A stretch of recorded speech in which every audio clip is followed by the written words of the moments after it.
श्री जगन्नाथ महाप्रभु के भक्त श्री सदन कसाई, सदन कसाई जो थे वो मांस बेचते थे, यही उनका काम था। एक बार ऐसे तराजू में तोलते थे मांस को, तो जब मांस का विक्रय कर रहे थे तो उनको पता नहीं चला, वो भार की जगह शालिग्राम जी को रखते थे। लेकिन कीर्तन उनको बड़ा प्रिय था, कीर्तन करते हुए मांस बेचते थे। बताओ, ऐसा उनका स्वरूप।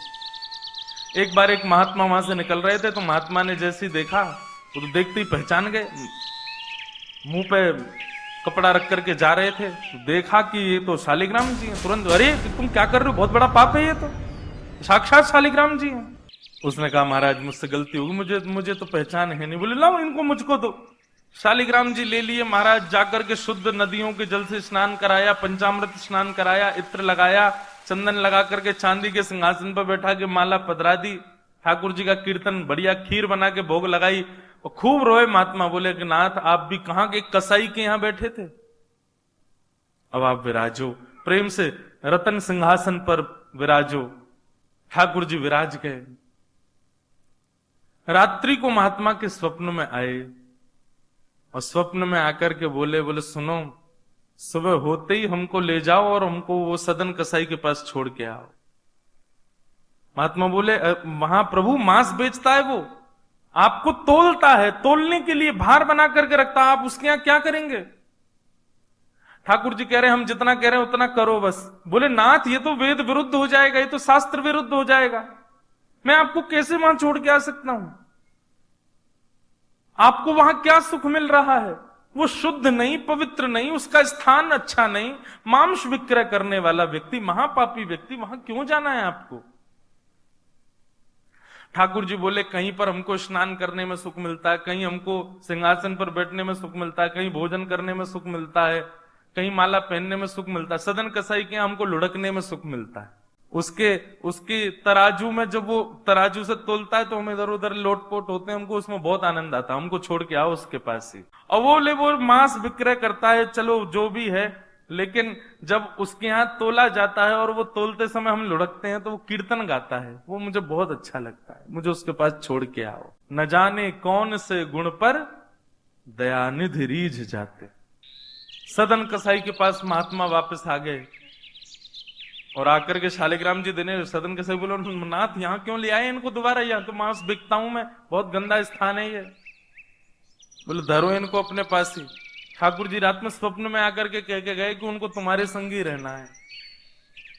हाथ पांव कांपने लगे, नेत्रों से अश्रुधार गिरने लगे सदन कसाई के। मन में विचार करते हुए कहता है कि मैं इतना पापी, इतना गंदा इंसान, और ये ठाकुर जी मुझसे मिलने के लिए मेरे पास चले आए। मैं इनके लिए इतना भी नहीं कर सकता कि ये दूषित काम ना करूं।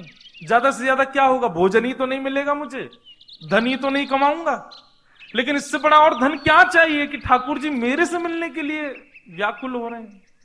उसी समय सदन कसाई ने अपनी दुकान बेच दी, सब काम बंद कर दिए और बस अपने ठाकुर जी के लिए जीवन जीने लगा। आप मुझसे मिलने के लिए तड़प रहे थे नाथ, अब मैं तड़पूंगा आपसे मिलने के लिए, मैं आऊंगा आपसे मिलने के लिए। और निकल पड़े सदन कसाई जगन्नाथपुरी की ओर। पूछा लोगों से कहां है पुरी, लोगों ने दिशा बता दी। बोले वहीं विराज रहे हैं जगत के नाथ, वहीं विराज रहे हैं साक्षात नंदन नंदन। एक सदन कसाई निकल पड़ा जगन्नाथपुरी की यात्रा। बस बार बार उसके मन में एक ही भावना आती है, आप मेरे से मिलने के लिए तड़पे थे, आप मेरे पास रहने के लिए तड़पे थे, मैं आऊंगा आपसे मिलने के लिए। और निकल पड़ा। कीर्तन की टोलियां जा रही हैं, वैष्णव जन नाचते गाते हुए जा रहे हैं। जैसे जैसे वैष्णवों की टोलियां और कीर्तन की टोलियां निकलती हुई देखे सदन कसाई, उसका मन हो कि मैं भी चला जाऊं। तो जो लोग पहचानते थे वो लोग कह देते थे अरे कसाई है ये, तो सब लोग उसको कहते भाई तुम हमसे दूर चलो, हमारी टोली में चलोगे, हमारे संग बैठ के खाओगे पियोगे, हम सब अपवित्र हो जाएंगे। जिस मार्ग पर सब लोग चल रहे हैं सदन कसाई उस मार्ग से उतर करके चल रहे हैं। कहीं मैं इस मार्ग पर चलूंगा, मेरे चलने से मार्ग अपवित्र हो जाएगा। और स्मरण कर रहे हैं महाप्रभु श्री जगन्नाथ जी का। सदन कसाई चलते जा रहे हैं, एक मार्ग से उतर करके चल रहे हैं, निष्ठुर मार्ग पर चल रहे हैं।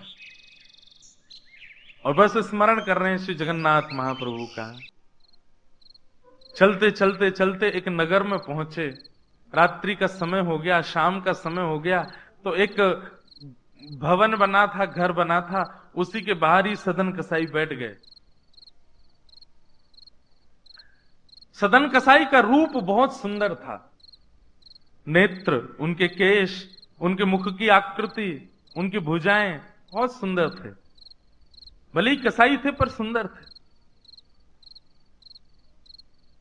तो जिस भवन के बाहर बैठे, वहां भवन की अंदर एक गृहिणी वो निकल करके बाहर आई, और उसने जैसे ही सदन कसाई को देखा, उसका मन आ गया उन्हीं के ऊपर। शाम का समय, सदन कसाई को लोभ देने लगी, और उसने इशारा करके कहा कि भीतर आ जाओ। तो सदन कसाई ने उसकी ओर देखा, और उनके मन में तो बस जगन्नाथ जी बैठे हैं, कोई ऐसा भाव तो दूषित था नहीं। उन्होंने इशारा कर दिया, कुछ इशारा किया, और उस इशारे को उस कन्या ने, उस महिला ने ऐसा समझा कि मानो ये कहना चाह रहे हैं कि तुम भीतर जाके पहले अपने पति का वध करो, तब मैं रहूंगा तुम्हारे साथ। विषय हावी हो गया उस माता के, भीतर जाके उसने अपने पति का वध कर दिया, मार दिया। और बाहर आकर के सदन कसाई से कहा, अब तो चलो, मैंने अपने पति को मार दिया, चलो मैं और तुम ब्याह कर लेते हैं। सदन कसाई बोला, देवी ये तूने कहा किया? मैंने तो नहीं कहा था कि तुम मारो। बोले, हो तुम झूठ बोलते हो, तुमने ही तो कहा था कि उसका वध कर दो तब रहूंगा। अब तुम्हारे पास एक ही रास्ता, या तो मेरे साथ रहो, नहीं तो मैं सबको बता दूंगी कि तुमने मेरे पति को मरवाया है। पर जिनके हृदय में श्री ठाकुर जी विराजमान है, उनको अन्य किसी के लोभ की इच्छा नहीं होती। उन्होंने कहा, ज्यादा से ज्यादा मार दोगी मुझको, और क्या बदनामी होगी, सब होगा, लेकिन मैं अपनी स्थिति से नहीं हट सकता। और उन्होंने अस्वीकार किया, और हुआ वही, उसने हल्ला मचा करके सबको इकट्ठा कर दिया, मेरे पति को इसने मरवा दिया, और ये आदि आदि सब कर दिया। सदन कसाई को बंदी बना करके राजा के सामने प्रकट कर दिया, राजा के यहां उसको प्रस्तुत कर दिया, बंदी बना दिया। और बंदी बना करके कहा कि आप स्वीकार करते हैं कि आपने ये अपराध किया है इनके पति को मारने का? सदन कसाई कुछ नहीं बोला। बोले, क्योंकि पक्ष तो पूरा उन्हीं की तरफ जाने वाला, मैं कितना भी मना करूं, मैं सफाई क्या दूंगा, मैं कैसे प्रस्तुत करूंगा, मैं विवाद कैसे करूंगा? वैष्णव का स्वरूप होता वो विवाद में नहीं पड़ता। वो चुपचाप खड़े रहे, बस मुस्कुराते रहे। बोले, अब सत्य तो ठाकुर जी जानते हैं, मैं अब आपको कैसे बताऊं कि मैंने नहीं किया? मैं कहूं कि मैंने नहीं किया तो मेरे पास कोई प्रमाण नहीं है ना देने का कि मैंने नहीं किया। और प्रमाण देने के लिए, इकट्ठा करने के लिए, इतने प्रपंच में पढ़ने के लिए मैं नहीं निकला हूं। मैं तो जगन्नाथ जी से मिलने के लिए, आपको जो दंड देना है बस मृत्यु दंड मत देना, बाकी जो दंड देना है दे दो, मुझे जगन्नाथ जी का दर्शन करना है। राजा ने सदन कसाई की बात तो मानी कि मृत्यु दंड तो नहीं दिया, पर कहा कि जिन हाथों से तुमने उस व्यक्ति का वध किया, उन हाथों को हम काट देंगे। सदन कसाई बोले, मैंने एक बार एक कथा में सुना है कि श्री जगन्नाथ जी की भी भुजा नहीं है, लो काट दो। जैसे मेरे स्वामी वैसा मैं, और अपनी दोनों भुजाएं आगे कर दी। राजा के दूतों ने उनके हाथ काट दिए। पीड़ा में नहीं है, प्रसन्नता में है। आंसू तो निकल रहे हैं नेत्रों से, पर प्रसन्नता के आंसू हैं कि नाथ आपने किसी रूप में तो मुझे स्वीकार किया। चलते जा रहे हैं, रक्त बह रहा है दोनों तरफ से। बस रास्ते में एक ही प्रार्थना कर रहे हैं, नाथ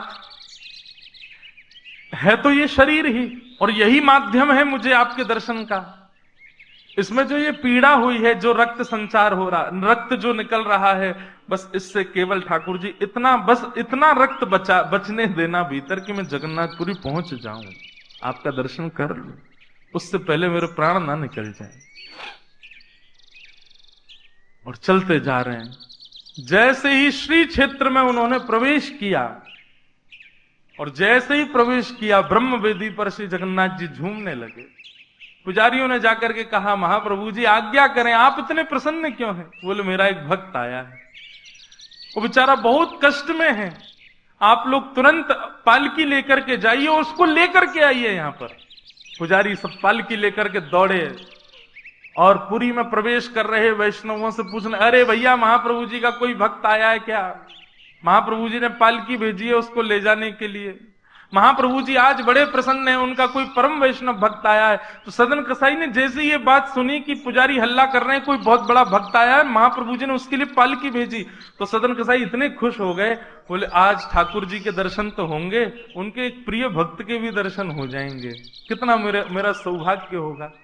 और रही बात, मैं तो बहुत बड़ा पापी हूं, मैं तो रास्ता भर यही सोचता आ रहा था कि मैंने इतना पाप किया, इतना मांस बेचा है जानवरों का, महाप्रभु जी पता नहीं मुझसे नाराज होंगे, पर आज लगता है कोई परम वैष्णव भक्त आया तो महाप्रभु जी का मूड बढ़िया होगा, आज प्रसन्न होंगे, प्रसन्न मुद्रा में ठाकुर जी बैठे होंगे, तब मैं दर्शन करूंगा तो मेरे सारे अपराधों को क्षमा कर देंगे।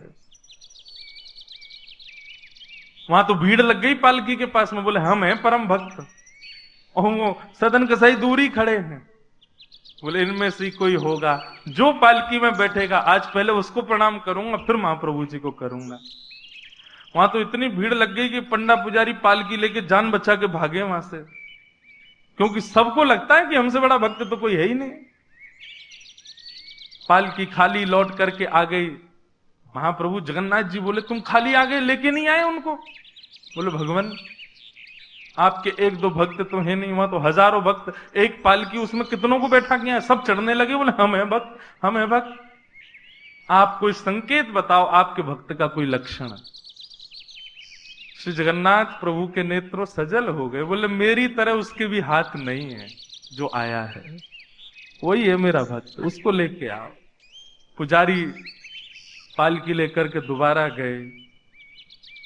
पुजारियों ने जाकर के जब उनकी स्थिति को देखा, कोई अपने नेत्रों के आंसुओं को रोक नहीं पाया। बार बार महाप्रभु जगन्नाथ जी को प्रणाम करें, कितने दयालु हैं नाथ, कितने कृपालु हैं आप। सदन कसाई को जाकर के पुजारियों ने उठाया, बोले चलो महाप्रभु जी ने तुम्हारे लिए पालकी भेजी। सदन कसाई बोले आपको कोई गलत सूचना मिल गई, मैं नहीं हूं वो भक्त जो इसमें। बोले नहीं तुम ही हो, ठाकुर जी ने आज्ञा करके भेजा है। सदन कसाई बोले अगर मैं पालकी में बैठा तो मेरे अभी प्राण निकल जाएंगे, आप सबसे प्रार्थना है मेरी, मैं महाप्रभु जी की आज्ञा स्वीकार करता हूं, मैं आपके संग चल दूंगा, लेकिन पालकी में नहीं बैठ सकता। चलने लगे, बस इसी बात से प्रसन्न है कि महाप्रभु जी ने मुझे स्वीकार तो किया। और जैसे ही सिंह द्वार पर पहुंचे और दंडवत करते ही जैसे ही श्री पतित पावन भगवान, सिंह द्वार पर ही श्री पतित पावन भगवान है, बाहर ही उनका दर्शन हो जाता है। उनको देखा, देखते ही बोले ये पतित पावन भगवान है, श्री जगन्नाथ जी के ही समरूप हैं, पहले इनका दर्शन करते हैं फिर जगन्नाथ जी का दर्शन होता है।